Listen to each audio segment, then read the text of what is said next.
Welcome to Dark Dreams.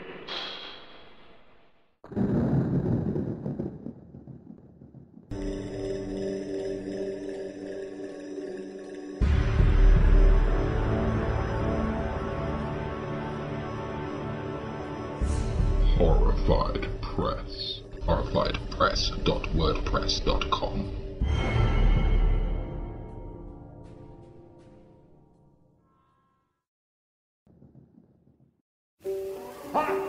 I say every house in America should have an electric chair. And every man just once in his life should sit in it, just so that he can feel the power of millions of gallons of electricity flow through his veins. I got an electric chair, that's all I need. You get an electric chair, Sheldon, you don't have to worry about the audience. You get an electric chair, you can tell them anything you want, as long as it's real. You get yourself an electric chair and they'll sit there all night long. Kind of a funny idea, sitting in an electric chair and doing a show. Or think of the therapeutic value of an electric chair and all the money it is. Yes, an electric chair in every home. The Electric Chair, a show about horror. ElectricChairShow.com. An electric chair. Wow. The Tattooed Bride by William HJORTSBERG. We at Dark Dreams owe William HJORTSBERG a sincere thanks. We would also like to offer a sincere thanks to the publishers of the stories, Sylvester and Orphanos. Copyright 1985. Long ago, and far beyond the nightingale's call, there lived a prince whose heart was emptier than a bottomless pit. His subjects called him Garn the Foul, but always well out of hearing, for the evil shadow of the gibbet stretched darkly across his troubled kingdom. Having only ugliness inside, Prince Garn craved beauty, much as a miser thirsts for gold. Paintings and tapestries in 1,000 colors adorned the walls of his palace. His terraced gardens bloomed with rare and delicate flowers. A retinue of musicians followed the prince's every step, filling his life with melody and song. Prince Garn was never content. A miser can look upon his brimming coffers and still feel bankrupt, so this twisted man found flaws in all his most beautiful possessions. Set a perfect rose before him, and his shrewd weasel eyes narrowed on the tiny blemish marring the underside of a petal. No masterpiece escaped his scorn, not even the wonders of the sunset or the moon's pale reflection on a midnight lake satisfied his moribund soul. The time came when his counselors advised an heir. Prince Garn decided to marry. A bevy of courtiers set out across the kingdom in a frenzied quest for beauty. Every maiden in the land, goose girl and goddess alike, was scrutinized by these fawning nobles. Most were rejected out of hand, even the comeliest being flawed by slight imperfections. Thick ankles offset a classic profile. Stubby fingers foreclosed on the slimmest of waists. Feet were too large or breasts too small. The task seemed impossible. Miracles happened, and word came down from the mountains of a young woman so beautiful that diamonds lost their luster in her presence, and the sweetest songbirds were silenced by her smile. A pair of intrepid courtiers vowed to find this ethereal creature, knowing only that she was the adopted daughter of a hermit monk. For weeks they traveled over rough country, following rumors and hearsay, until they came to a rude stone hut perched on a desolate crag high above the timberline. It seemed an unlikely spot for beauty to be housed. Even the alpine flowers were wind-blown and meager. The two nobles, near dead with fatigue, staggered forward and pounded on the weathered door. Nothing in their sophisticated court lives prepared these jaded aristocrats for the sight that greeted their urgent knocking. Imagine the world's first rainbow, or the birth of a distant star. Such was the radiant girl smiling in the doorway. Her name was Lily. Her blonde hair swirled about her slender body like a sunburst. She greeted the strangers, and their tongues turned to stone. A lifetime of protocol dissolved like sugar in milk. The paired blue bloods stammered and drooled, peasants fawning before royalty. They had never seen anyone so close to perfection. The girl had no desire to marry if it meant leaving the aged monk, be the prospective groom prince or pauper. None of the courtier's eloquent words persuaded her to change her mind. In the end, her guardian made the fateful decision. The ancient holy man knew he could not hoard his jewel forever. Lily obeyed as always, and left the only home she had ever known for an uncertain future among strangers. His first glimpse of this exquisite creature set Prince Garn's mildewed heart dancing. Lily stood shyly before the emerald throne, her simple gown enhancing her delicate loveliness. Garn ordered his paintings and sculpture destroyed. Why suffer the presence of trash, when a true masterwork had come into his possession? A month-long public holiday was proclaimed. At the end of this time, a gala wedding celebration would crown the festivities. Feasting and merrymaking overtook the capital. There was dancing in the streets and carousing nightly until dawn. Enough wine spilled on the cobblestones to float a whale. Amid the hilarity, the Prime Minister, a devious and crafty man, found Prince Garn brooding alone in his dark and gloomy chambers. "Beauty is ephemeral," Garn moaned. "Flowers wither before the blasts of time. Princess Lily will wrinkle and sag with age." The thought of watching such perfection decay filled him with despair. He wanted to kill her and have her corpse displayed in a glass sarcophagus to preserve her beauty forever. The Prime Minister had a better idea. "Only art endures," whispered this wily man, tugging his beard as he advised his sovereign. "Transform your bride into a work of art, a creation that will outlast the mere cosmetic transmutations of time." At the mention of art, Prince Garn's eyes brightened. He listened eagerly to his counselor's scheme. In the city lived a gifted artist, a tattoo master who worked with splinters of ivory and inks ground from rare gemstones. His touch was finer than a skilled engraver's, and it was said his work came alive on the skin. Here were pictures that seemed to move and breathe. "Why not have your bride so decorated?" suggested the Prime Minister. "Not only would the artwork enhance her loveliness, but it would endure forever, unlike the luster of her flowing hair." Oberon was the tattoo artist's name. He was gentle and kind, with smiling eyes and a retiring manner. Although no longer a youth, it was difficult to judge his age, for he had adopted none of the smugness associated with success, and maintained that capacity for innocence and wonder which keeps the heart forever free. Oberon accepted the princely commission, same as any other. He took pride in work well done, never in the size of the payment. The day Lily walked into his studio, Oberon's life changed forever. He loved her instantly. Not because she was more beautiful than any woman he had ever seen, but because her spirit was as pure and free as the mountaintop on which she was raised. Her simplest gesture seemed to him a miracle. Her laughter touched his soul like prayer. Oberon began on Lily's shoulder, arranging his needles and pigments beside the couch where she lay. He worked slowly and surely, weaving flowers and birds into her flesh, and as he worked, Oberon told her stories to distract her mind from the pain. Boyhood tales of strange adventures at sea. He made her laugh like a happy child. Days passed into weeks as the work progressed. Little by little, Lily became aware of Oberon's love. By degrees, she found herself returning his affection, until her only desire was for the time they were together each day. There was no spoken plan, but Oberon found ways to forever prolong the work at hand. Lily's body was transformed into an intricate, glowing tapestry, designs more real than her aquamarine eyes. Her flesh assumed a pattern natural as a leopard's spots or the tracery on a butterfly's wings.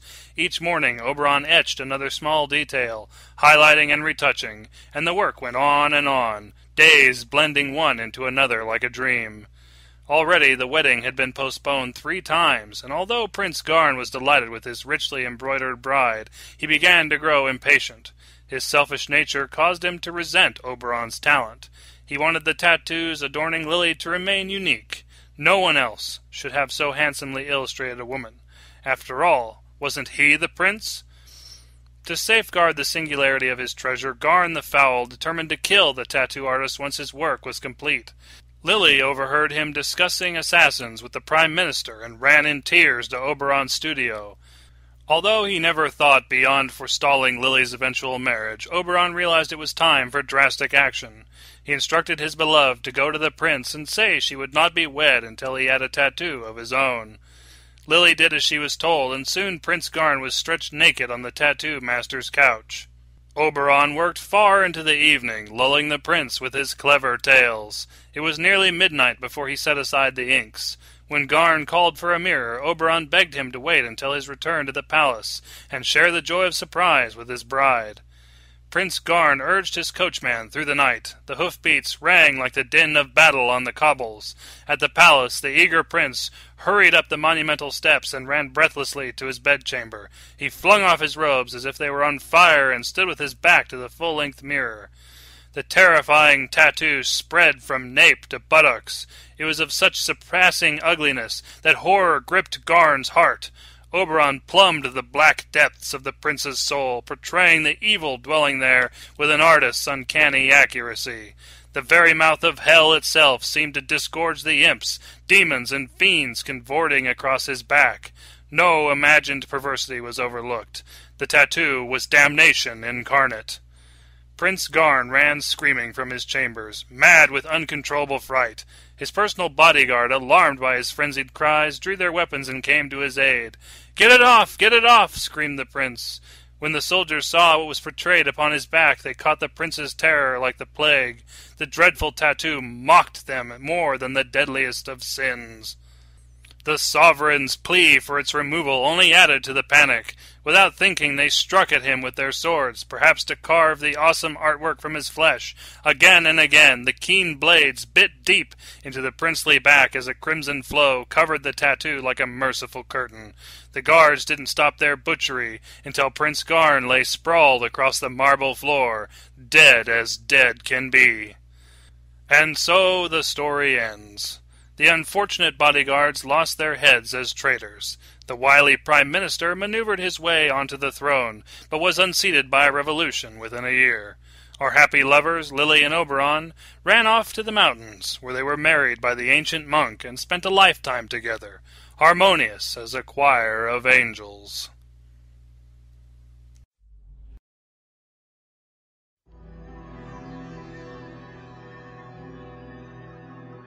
The moon is full and it is dripping with blood. Now comes Blood Moon Rising magazine. Original fiction, Creature features, nightmarish artwork. interviews, and other original horror. Visit bloodmoonrisingmagazine.com and join our rising legion.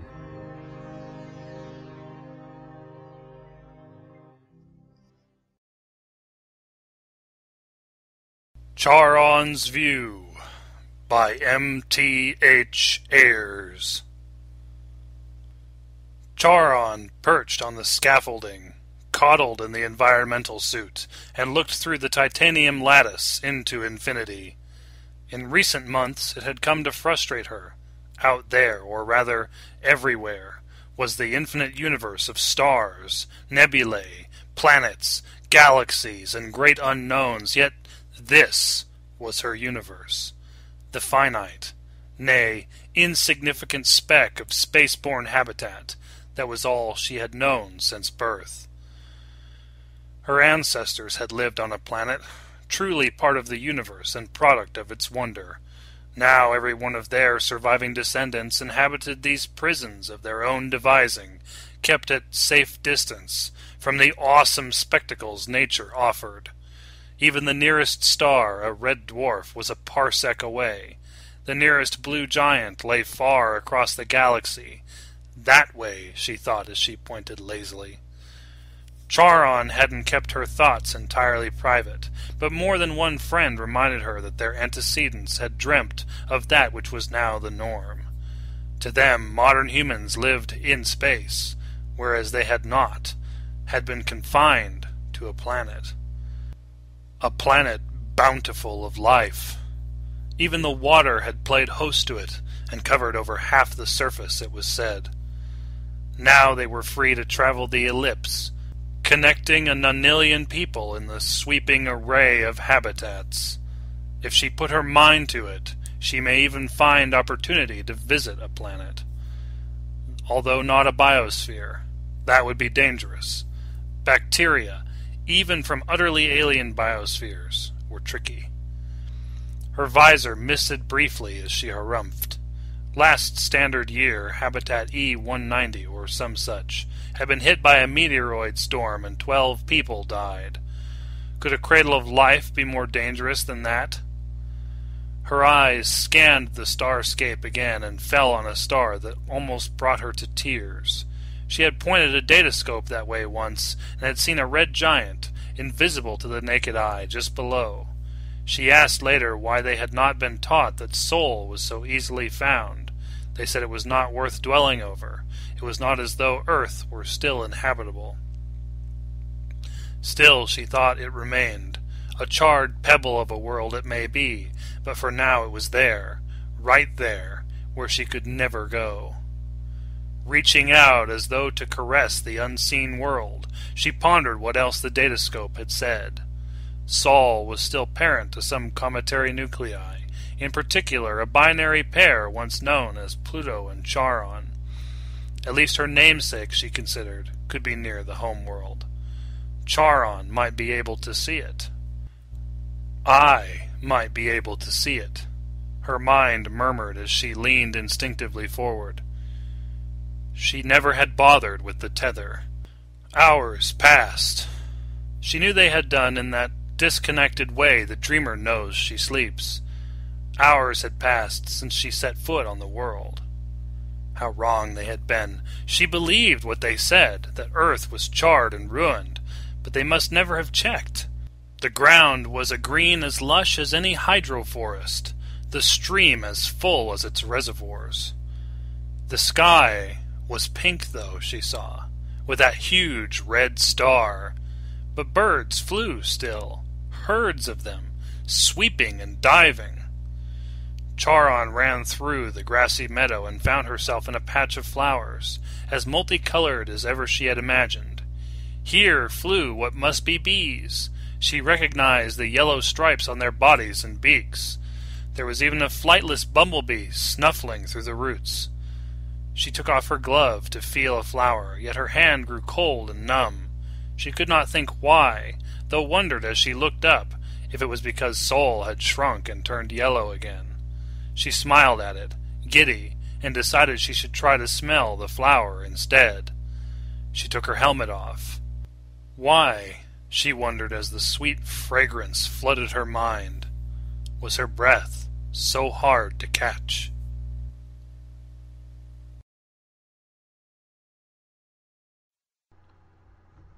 All right, we're here with Nathan Rourke, one of my favorite people in the whole world.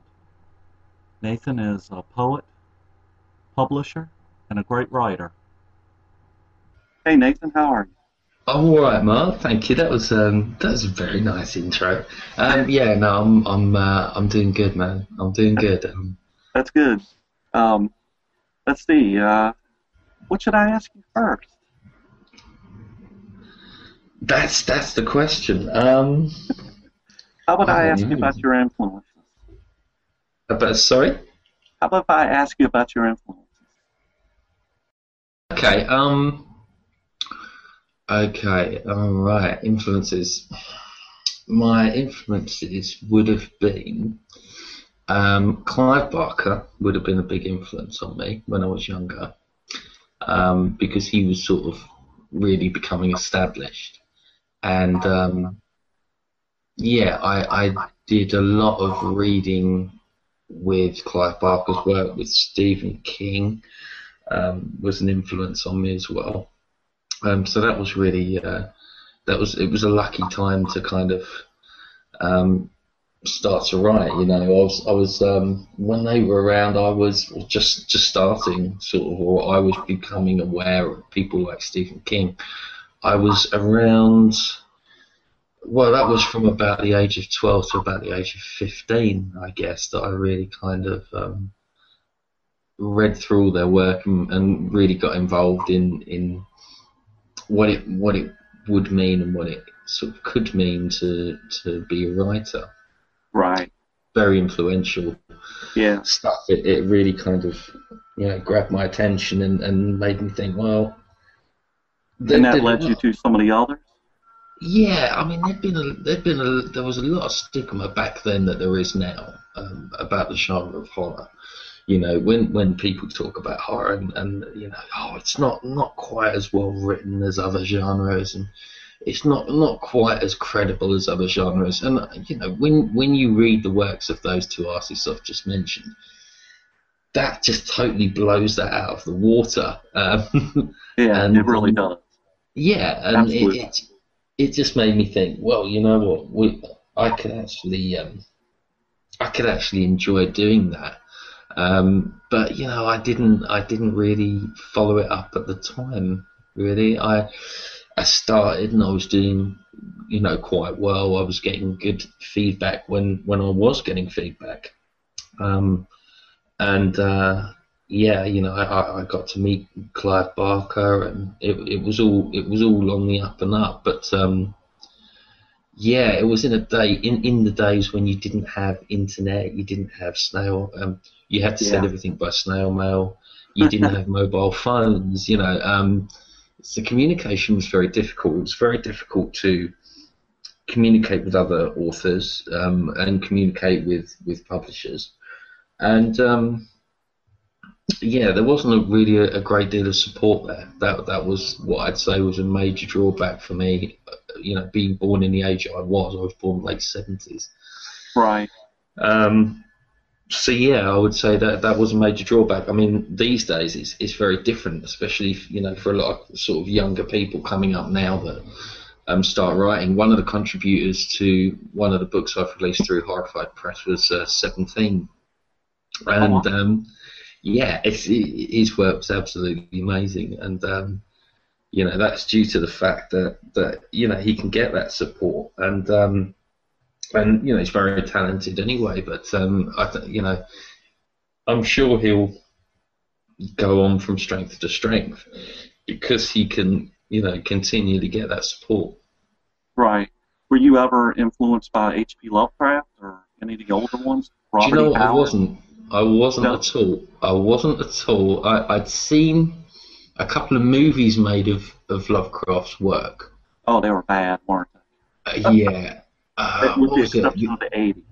The Unnameable, I think, was the first one I saw, because I'd heard of him as a young kid, but I never really got into his work until I was older. And I only got into his work after I'd written something that somebody said, that reminds me of a Lovecraft type of thing. And I was like, I've really got to start reading some of his things. And then I started reading about him in general. And then I realised I'd missed out in a big way, But sometimes that can be it. You don't sort of catch on to certain people, or in my experiences, until later on. And he was definitely one of those people. When I caught on to his work, I was really enthralled by it, and his mythology. He had this such a dark mythology about the old ones, and it was incredible. Yeah. Well, who else? How about Dennis Wheatley? Were you ever influenced by him? No. I mean, as I say, I have read some work by him, but excuse me. But oh dear. No, but no, I've never. I can't say I was directly influenced by him. I would say my biggest influence at the time was Stephen King's Skeleton Crew. Yeah, that's a great book. Yeah. Story. I love reading that. I love the short stories in it. I was not a big fan of the TV movies they did afterwards. Like Langoliers and stuff like that. That was terrible. Those making a short story into a 3-hour teleplay with the worst CGI I think ever committed to any film. That was pretty. That was pretty. I thought that kind of ruined the idea of it. But I really enjoyed Stephen King's It. What about The Mist? I mean, when they made that into a movie, that was really not very good. I mean, it tried to be. the story in Skeleton Crew was incredible. Yeah. It was one of the best short stories I think I've ever read. The film, again, they dragged it out into such a way that it was boring. And I remember that story being anything but boring when I read it. That's true. And I think that can be, but it's not always the way. I mean, you know, sometimes they can make a film of something and it will, in certain aspects, supersede the short story. But when it's a full-length book and they translate it, things get missed in that translation. And I think sometimes they don't quite pick up the atmosphere that you'd get through reading it and using your own imagination, you know? Yeah, that's true. Well, who do you prefer? I mean, well, obviously, you like Stephen King quite a bit. But well, yeah, that's the funny thing. You know, people have asked me in the past, is Stephen King a big influence? And I've said no, because I've read his work, I've watched some of the adaptations of his work, but he was never what I would have called a big influence. I think he's a big influence in terms of good writing, yeah. But in terms of his stories. But yeah, Skeleton Crew did have a major impact on me, thinking back. So, did you prefer the Kubrick version of The Shining, or did you like the book better, or the TV movie? I kind of like the Kubrick's version a little bit better than the book. Yeah, I think that's one of those examples where things can actually not only sort of pick up that what was being conveyed in the book, but I think they brought something new to it, and I think Jack Nicholson especially brought something very new to it. Yeah. That you wouldn't have picked up from the book, and I think in that respect, it's a good thing sometimes when you do have a film adaptation, because it's almost like an alternate version of the book, and that can be fun. So yeah, I did. Yeah, I really enjoyed that. I thought it was really, really frightening. Actually, it was very frightening. And I thought the casting was much better than the TV movie. I mean, the TV movie was pretty good. It did have Steven Weber. He's not bad, Yeah. but he's too much of a comedian. Whereas Jack Nicholson is really frightening. Yeah, there's always that big feeling of credibility when it comes to the difference between a TV movie and an actual film. I feel. I mean, not so much now because the budgets have gone up tremendously. Right. But yeah, I mean, I think when he originally started out, you know, they were willing to put a lot more money into making adaptations of his work. So the big studios were getting good returns on those films. And then I think as time went on, they started making TV movies because it was a cheaper way of doing the same thing and hopefully getting the same result. But I don't think that was always the case. I think it was the case when you look at Stephen King's It. I mean, I remember that was such a big film over here in the UK at the time, but I don't think that was the case with the others. I know The Stand was quite big, actually, come to think of it. I think that was a two-parter. I remember when that came out, because a lot of these came out on video first for us. Right. They probably did in America as well. And the great thing about the way they did that was, you know, like with The Stand, for instance, it was two parts. So you'd have to go to your local video store and rent part one and then wait till part two came out type thing and then rent that.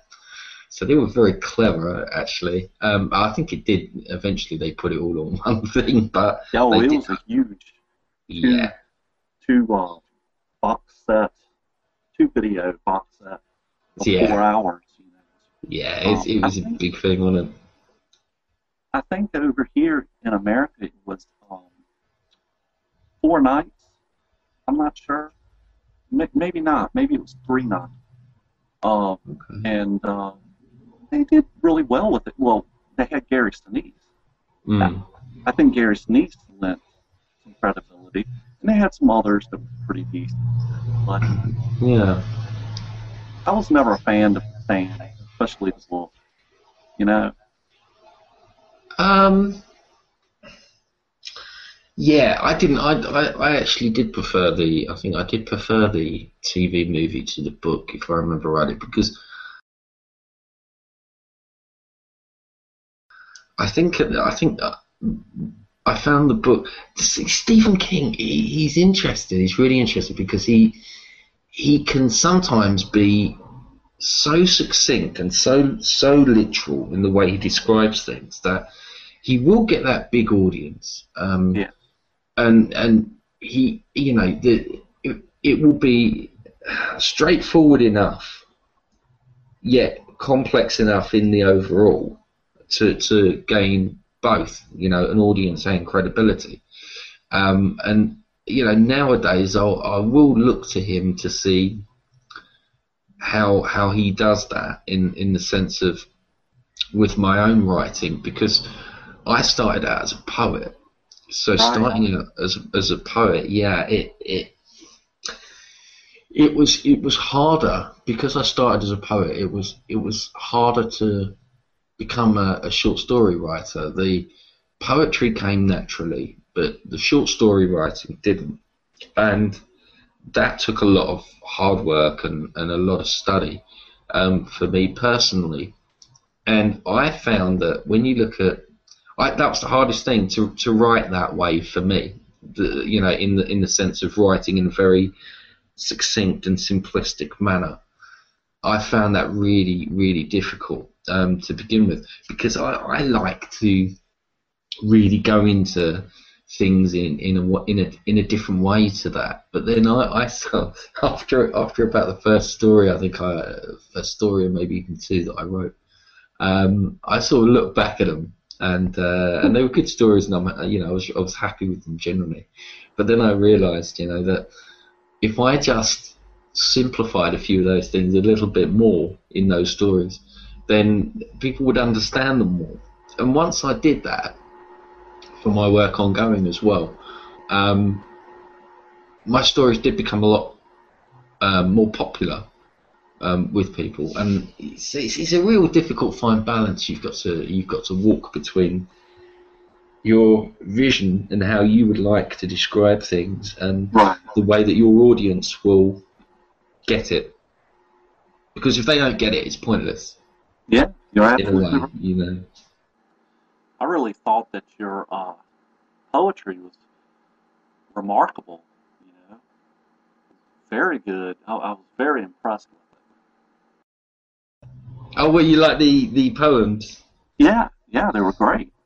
I had a really nice comment from a guy the other day actually as well, that he said that he read it 3 times or something, and he found it fresh every time he read it. Wow. Now, I couldn't ask for more than that.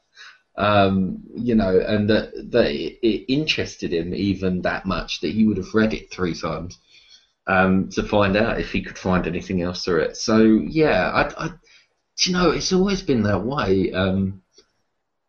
The poetry for me does get me a bigger audience first, and then, but I've adapted that now within the short story and the novel writing. That's actually, you'll find there's some poetic things in some of my stories, and I've almost got it to a point now where they flow, or hopefully they flow more like a poem would. And I've had a few people comment on that as well recently, so that's really good that I've managed to kind of translate what people seem to be liking in the poetry more into the novel side of things. And I've got a new novel which I'm releasing next month, which I'm really looking forward to. I hope everybody finds that is even more the case with this one. So fingers crossed on that. Oh wow! I think you'll do really well with your novel coming out. You're going straight to Amazon, or you're going to do some print? This is going to be some print for that one as well. It's basically what happened was I had an idea after an accident I had to write a story about a guy that couldn't walk, called Eddie Walker, which was kind of a sarcastic kind of nature's sarcasm in a way, or life sarcasm. Right. And it really made sense to kind of call him that, and it sort of added a kind of a dark sincerity to his injury, and yeah, and I decided that I was going to write a story based on this character, Eddie Walker, and the story came out really well. But then I thought, I don't know, there's more stories to be told about this character. So the first story is The Curse of Eddie Walker, which is a short story which I put in Tales of the Undead Suffer Eternal, which I released through Horrified Press. And then we've got Chapter 2, The Curse of Eddie Walker Chapter 2, which is in Suffer Eternal Volume 2. And then obviously the final chapter is going to be in our final anthology of that series, which is Tales of the Undead Suffer Eternal Volume 3. And that involves Eddie as a vampire, whereas the new novel involves a different sort of Eddie altogether. And it's based around this character who lives in a place called Asherton, which is a town twinned with Stenton. And it's about the people and characters all surrounding this mysterious lone figure in their street in Asherton Road called Eddie Walker. So yeah, hopefully I'd like to do more on that. But we've got an anthology through Horrified Press that we're doing called Spawned from the Social Networks, which is going to have, it's going to have. I couldn't get myself to get an idea, but you have to find other friends, right? Yeah, you have to find sort of 4 or 5 people to work with to do it. But what I haven't even started to form a team yet. But I did write. It was kind of like I really enjoyed writing it, and I read it back. This 4 or 5 pages I did for Eddie Walker. And it took the character in a completely different direction, and I never kind of satisfied myself with the direction it was going in. So I stopped it, and I started again. So I'm actually going to put that forward with the team that come up, that sort of want to do that with me, and then I'm actually going to open up the Eddie Walker mythology to others as well for that. So I'm kind of looking forward, because that would, in a sense, be the third story. That's a good idea. And your novel's going to be called The Possession of Eddie Walker? The Possession of Eddie Walker, yeah. Yeah, good title. Well, you know, it's good and it's misleading at the same time. It 100% fits what's going on, but it may not be a little teaser. It may not be the sort of possession that people will think it is. Okay. Well, that's all I can say. Well, let me ask you, what made you want to start Horrified Press? I wanted to write. Well, originally I started Horrified Press to self-publish my own work and to build up a fan base for my own work. I'd been published in over 50 different publications with different publishers, from webzines to anthology books to having novellas published with other publishers. And I just wanted to do something that was going to be more in my control, so I could help move it forward and move my own work forward. And that's how it started. And then as time went on, I started to have some success with that. Right. And then I looked back at what I'd achieved and the standards that I'd reached with it.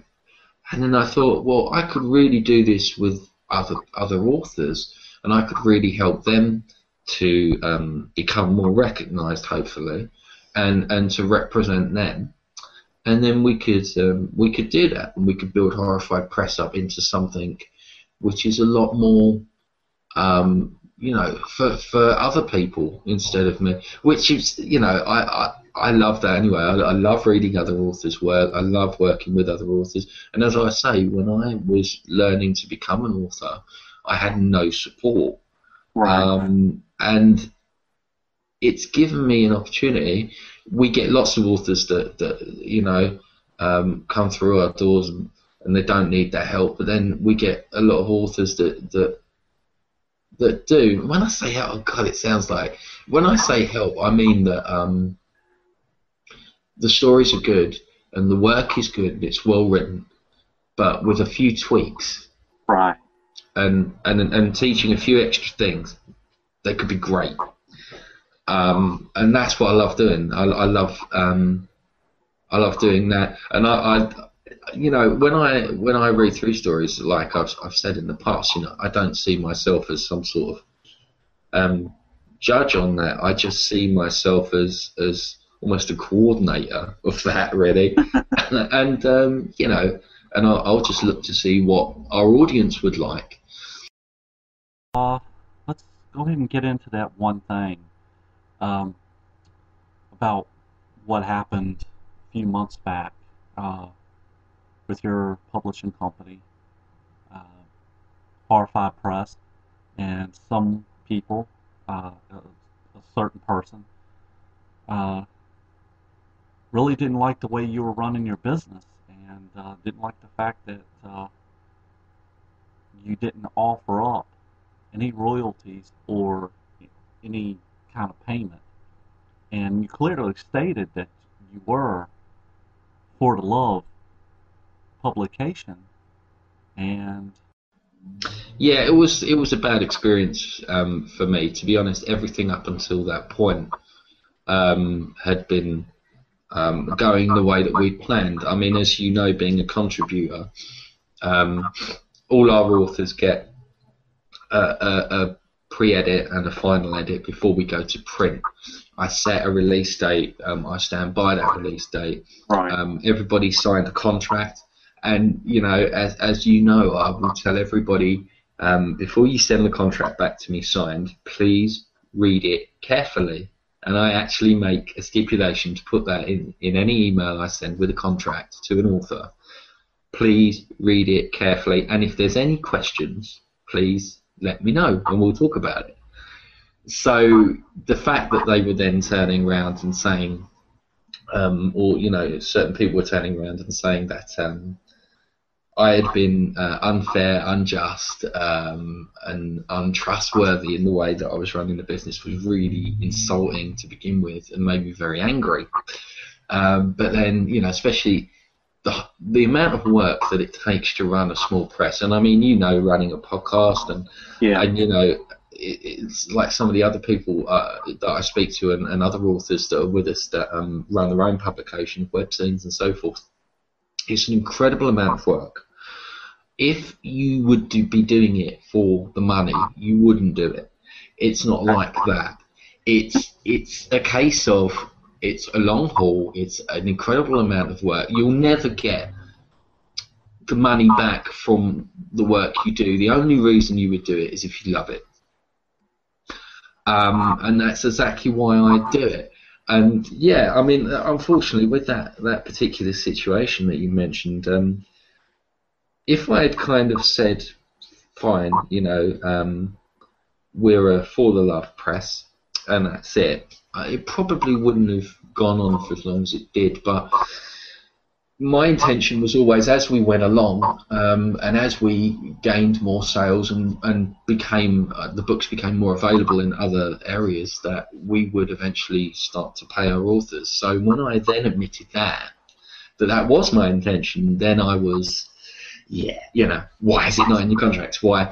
And you know, to be honest, being a new press, it's something that was viable at that time, and it's only something that we're still, you know, working towards now, in terms of making royalty payments. I think we're quite near to one particular book of ours.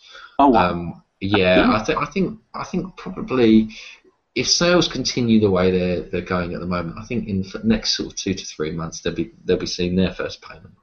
So you know, it's been a long haul, but yeah, I mean, I think it's good that there are people around that protect the interests of authors. You know, being an author myself, I can appreciate that. Yeah. But I think this particular incident was poorly misjudged by that individual, and I was poorly judged by that individual, and this is why I'm very conscious never to judge. Well, it brought some people to your side that you may not even know about, because I guess I never got in contact with you about it. But you know, one particular person that I'm friends with, he had messaged me after, probably a good month or so after the whole thing happened, maybe longer. And he told me that he was, you know, didn't care for the way the person misrepresented himself as being a part of an association that he's not. You know, he has his own association in his own country, but he's not a part of this country's association. Yeah, when the whole situation did go a bit out of control, you know, and suddenly it became almost like this vortex that sucked everybody else in, and that was partially because I think it was actually put up on the association website, if I remember rightly, which I was unaware of at the time. But yeah, I mean, you know, that particular situation was dealt with, and you know, and that's fine. But that was a real test of where we were going from there. I knew it was a pivotal moment for us, so I just had to do the best that I could do to kind of fend it off, because it wasn't expected. Right. So I just had to do the best I could to try and push it to one side. I mean, you know, obviously there were things that were said that shouldn't really have been said by either party, really, in the heat of the moment. But yeah, I mean, we made our peace, and I just hope that certain people in the future, you know, that represent the horror community will not be so quick to judge, or at least ask for a little bit more information before those judgments are made. And Facebook doesn't make things very easy in the sense of things are judged on people's Facebook walls now, and arguments occur on people's pages, and rather than communication separate from that, which in a way allows transparency, which is a good thing, but in another way can also be damaging to somebody, which it was for me. It was for a good long while. We did have lulls in submissions, and yeah, I had a lot of different boards and you know, writers forums that I had to kind of make sure I was visiting more and able to, you know, talk with those authors, which is fine, and I don't mind that, but it was a lot of extra work on top of, I was in the middle of producing the 2 anthologies that we've released at the moment. So I was like, you know, this is fine. Do I really need this though? Probably not, you know, being a fledgling business. But, you know, these things are part and parcel. Well, you came out all right on the other side, you know. Came out a little smarter on the situation, and yeah, it was definitely I learned a few lessons with that one. Right. Wow, man. You know. Well, were there any movies that had influenced you to, you know, go into this? In my writing career, yeah, there were quite a few big movie influences for me, as well as literary influences. Movie influences were, for me, I really loved the work of Wes Craven with A Nightmare on Elm Street. I thought it was incredible. I loved it, watching it at the age I was very young. Shouldn't have been watching it, but I was very fortunate to be able to get a video card to a video club that was near where I lived, that they were quite happy, that my parents were happy to let me do that, which was fine, you know, being supervised. I was about 11, 12 years old, you know, I'm watching them on Elm Street, but I loved it, and I'll tell you why I loved it. Not because it was particularly gross and gory. I loved the aspect that he brought to it of fantasy horror. I think that was something that had been sort of briefly touched upon, and I think what he did with that specific character of Freddy Krueger was incredible, because he gave him a malignant enough personality, Right.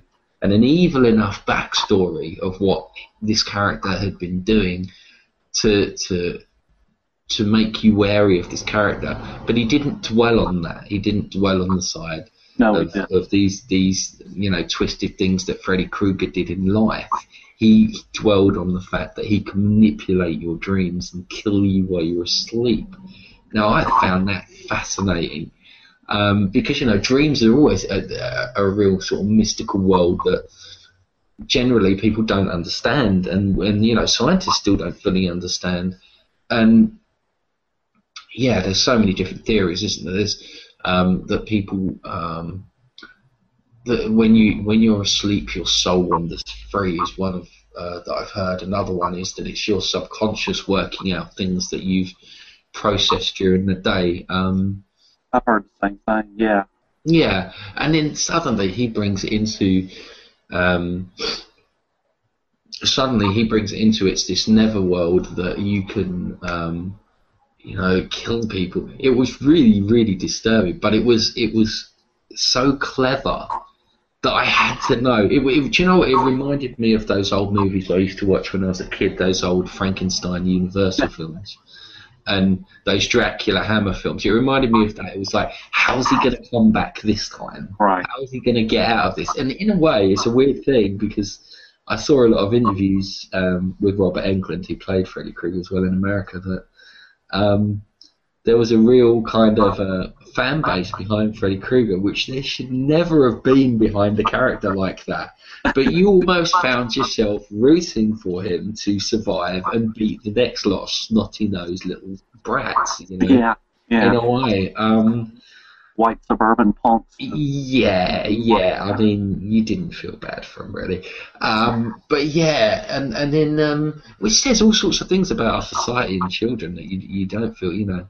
That's interesting, isn't it? Because you watch those films and you don't feel bad for those kids because of their kind of, back in the day, their spoiled kind of way of acting. But I don't even think it's. I don't think that's something deep, you know. That's interesting. And is that why people were rooting for the character of Freddy Krueger kind of later on? That's interesting, that is.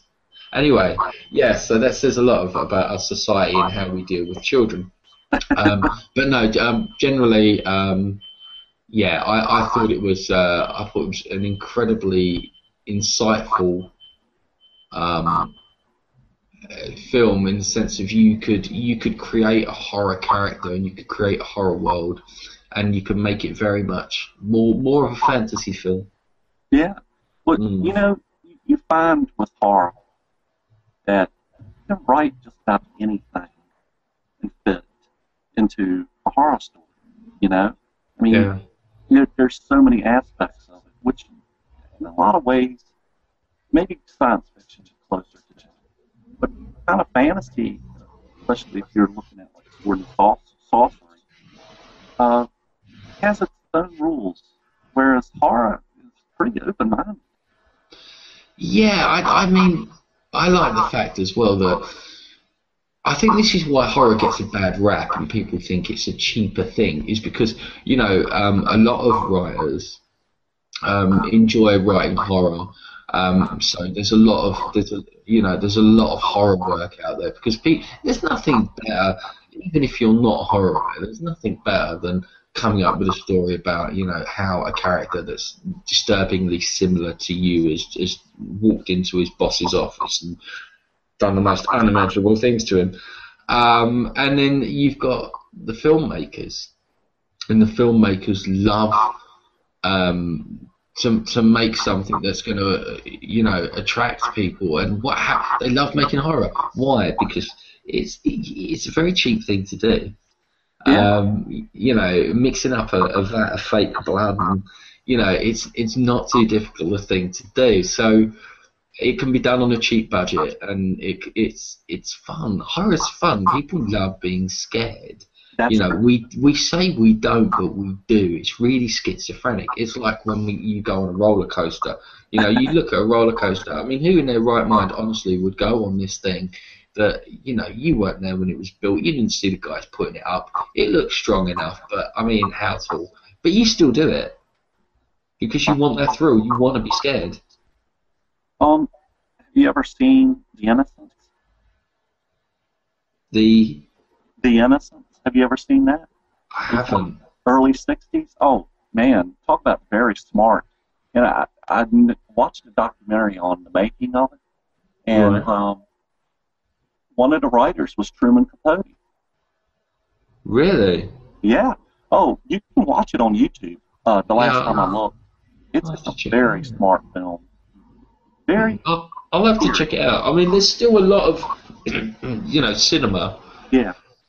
Well, it's based on Henry James, the Turn of the Screw.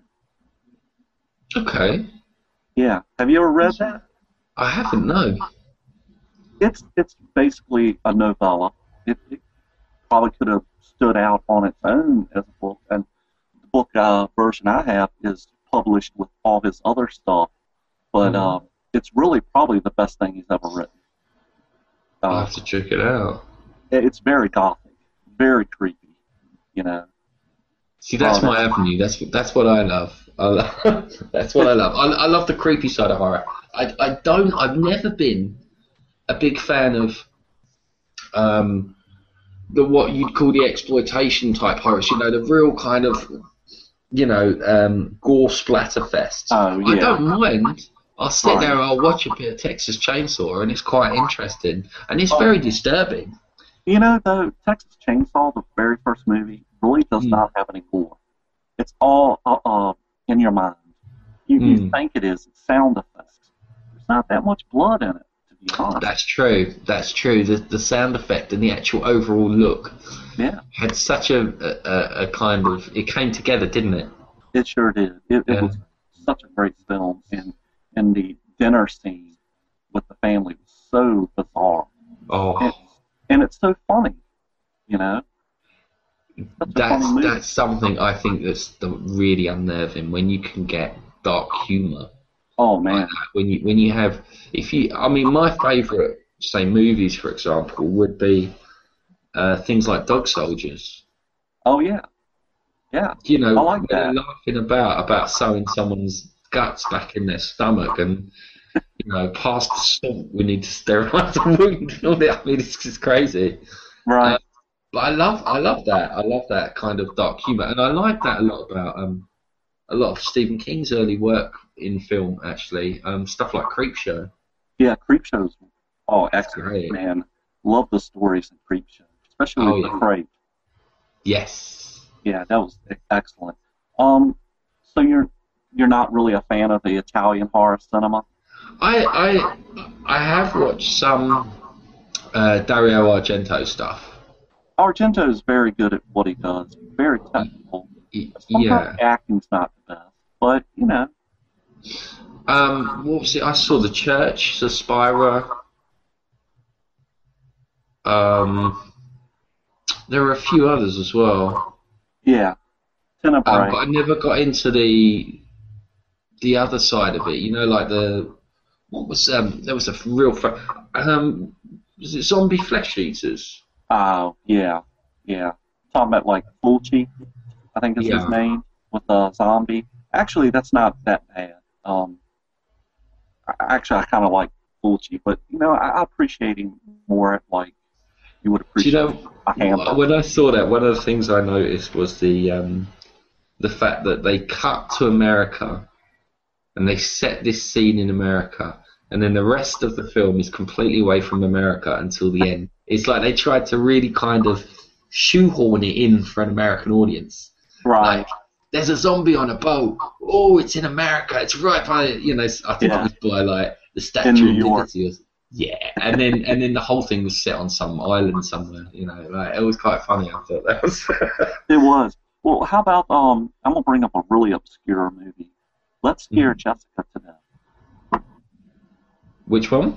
Let's Scare Jessica to Death. Have you ever seen that? I don't think I have. Ah, that's another one you can watch on YouTube. It's very low budget, independent, about vampires. Okay. A woman gets out of a insane asylum, and she's got her problems where she's scared of being in open areas. She's scared of even being in closed-in areas. I mean, she's got multiple problems, and her husband and a friend moved to a farm in New England. And, you could tell what's going to happen there. Oh yeah! All of a sudden, well, the whole town is very strange anyway.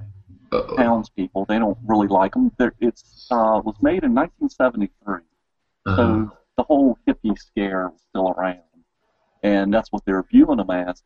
And all of a sudden, this woman just appeared out of nowhere, already living in the house that they bought, and so they let her stay there. They become friends, but as you can see, where I'm going with the story. I can see, yeah. It's not going to end well, is it? I know. It doesn't end well, but I'm going to tell you, it's one of the movies when I was a kid, and I saw it. Probably over here we had syndicated channels when I was a kid. And, before Fox got involved in broadcasting. And I saw it probably, maybe not late night, but on one of those channels where it was just getting dark. Let's just say it was pretty spooky, and especially the way the film looks. It's very grainy. The colors are drained out, so it has a very strange look to it. Don't you think a lot of the old VHS stuff got ruined when it went onto DVD? Yeah, quite a few of it. It's not got that classic graininess. True, but there are some movies that benefited, like Hammer's version of The Devil's Bride. Over here it's called that, but I think it's called Devil Rides Out over in England. That's it, yeah, Devil Rides Out, yeah. That's like probably top 4 or 5 of my favorite films of all time. That's a good one. And it benefited from the transfer. But I've seen it so much on television. There were times when that movie was so grainy. You know how Hammer was very bright. Do you know what? I saw or I read somewhere that what they used to do when they used to do night scenes, they used to do them in broad daylight, and they used to just turn down the contrast. Exactly. Yeah. A lot of TV shows, especially in the late 60s and 70s, did that a lot. Yeah. And one of the more famous ones is The Waltons. Have you ever seen that? The Waltons? Oh, yeah. Always. And it looked so bad. It looked terrible. You could tell it was in the day. I think it just saved them a fortune on lighting, didn't it?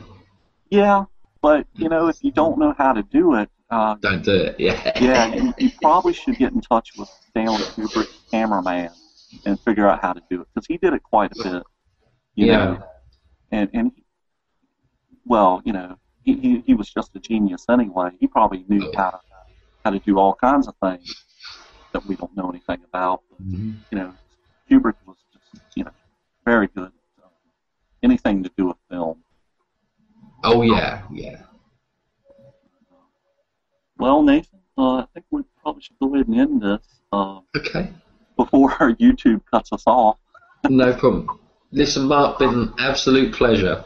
Hey, thanks for doing the interview again. No problem. Hopefully this time it'll go very smooth. Hopefully it still came out all right. It was like, because I was trying to sort of remember what we talked about before, and I couldn't remember. Yeah, me either. And I was trying to, before we did this interview, I was trying to record questions that I could send you through email and audio, and I'm going to be honest, I couldn't do it because you weren't there. Oh. You know what I mean? Yeah, I know. Well, we've done our best. We've gone at it. Yes, sir. So hopefully it should come out really well. But I know it's difficult when you're recording anything, because I used to record the Second Life interviews, not interviews, performances that I do Wednesday night, which is, I think, tonight, isn't it? Would be. What I try and do is not every week, but I try and go over to Writers Island on Second Life, and I do a bit of reading. And I don't like, as you know, I don't usually like to read, but I don't mind with that because it's just a quick poem and whatever. And I did actually try and record some of it to see if I could sort of work on my technique and stuff like that. And my computer just went into meltdown, because not only was it trying to run Second Life, but then it was trying to record something. I tell you, I had something up on Word that I was reading, and it started to scroll on its own, and it was like it was possessed. Wow. It was like it was possessed. Yeah. Yeah. So, you thought a demon was there. Well, all right. I'm gonna go ahead and end the broadcast. Really appreciate you coming by. No problem, Mark. No problem. And thanks for doing it. Yeah, I really appreciate it. Sure, and we're going to have you on again. Excellent. I'm pretty sure. We'll probably try to time it with your when your novel comes out. That would be absolutely brilliant, because I'm going to release that towards the end of July. It's ready to go. I mean, I could release it early July, I suppose, but I was just thinking I want to give it more of a gap between the release of Hellhole Volume 2. I see. Yeah, so that's probably wise. Yeah, so we can be talking about that, and then, but at least we've got that to come out at the end of July. Right. Hey, I can't wait for all of them to be out. But the other thing is as well, just to let you know while I'm on with you, is I am going to read through your novel very soon as well. Oh, I appreciate that. Because I was assuming that I wouldn't be able to get onto it until August, because the original idea was that The Possession of Eddie Walker wouldn't be ready to publish until the end of August. It wouldn't be sort of finished till about mid-August. But it just went so well that that was it. So I'm ready to go on that now, and I've done all the final edits on it. So yeah, it's just bought me more time. It's basically I've bought myself a couple of months, which is wonderful. Great. Which I never thought would be the case, because I'm not going to start SE3 until September. Well, I hope you don't mind a western, a weird western. It's supposed to be, Yeah. All right, man. Well, I'll talk to you again. All right. Thanks, Mark. Yeah. Hey, thank you. All right. Take care. You too.